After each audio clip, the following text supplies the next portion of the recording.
Spurs eye Eze whilst Man City enter the race for Donnarumma, Real Madrid actually take a principled stance for once, BESIKTAS go crazy for Sancho, and Prison FC has its latest signing. This is DMAC Daily. Heading into August, I was genuinely concerned for Thomas Frank's Spurs. Sure, Kudus was a solid acquisition, Paulinho was a midfield profile they desperately needed short term, and the permanent signings of Danso, Tel, and then Takai improved the squad, but I didn't think it was nearly enough. Madison's ACL injury was a huge blow, and adding to their concerns, their domestic competitors have been splashing the cash all summer. Spurs were yet to show that kind of financial ambition. Then the last 48 hours happened. First, with the news that Spurs are gunning for City winger Savinho, a young, talented, and versatile winger who has already shown glimpses of quality in the Premier League for one of the biggest clubs. Is he the finished article? No, but at the same time, he has tremendous room for growth whilst immediately improving Spurs' frontline. All parties appeared to be on board with this move, but then news dropped of a separate deal in the works for Crystal Palace's star playmaker Eberechi Eze. Now, that's a bit of a plot twist because all the talk this summer has been about the 27-year-old's possible move to another North London club, Arsenal. Gunners fans were dreaming about Eze's arrival alongside Gyökeres, but their club prioritised the Swede whilst Madueke's signature instead, with Spurs now looking to pounce on Palace's creative wizard. Fabrizio Romano reiterated Eze's desire to play Champions League football and that talks for both targets are underway. It appears that Eze still has a £68 million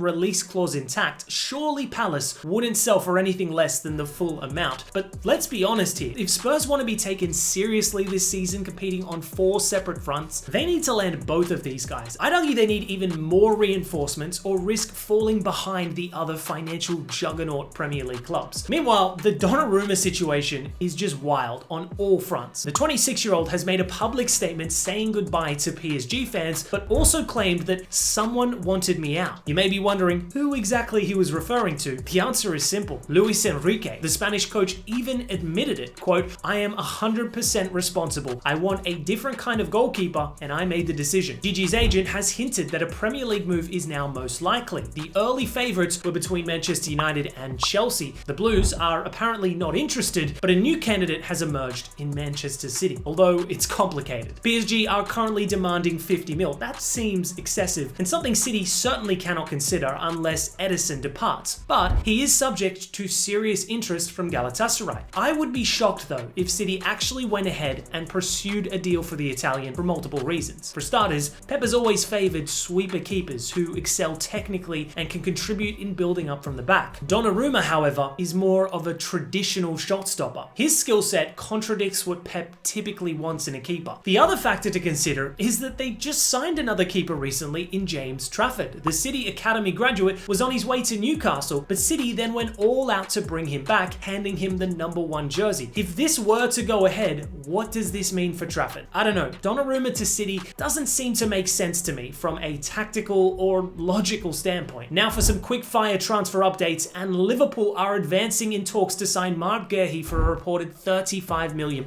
alongside Parma wonderkid Giovanni Leone. The Reds out here again making sensible moves for the present and future. Alvaro Morata is officially a Como player. Axel Witsel joins Girona on a free transfer. RB Leipzig signed Romulo from Göztepe for 20 mil. And in crazy scenes, Besiktas' fans have flooded Jadon Sancho's IG with "Come to Besiktas" comments. As of recording, his latest post has over 5 million comments, more than double the comments of Messi's World Cup winning post. This led to Besiktas' own president saying, "I want him too, and we will do our best to bring him here." Moving to La Liga news, and we have an unprecedented situation unfolding. I spoke about it in depth 2 days ago, but La Liga has given the green light to move Villarreal v Barcelona to Miami this December, with the Spanish FA approving the decision. A historical move. This would be the first Big 5 European League fixture held abroad ever. But Real Madrid have since spoken out rejecting the proposal entirely, citing that, quote, "The integrity of the competition requires that all matches take place under the same conditions for all teams. Unilaterally modifying this regime breaks the equality between contenders, compromises the legitimacy of the results,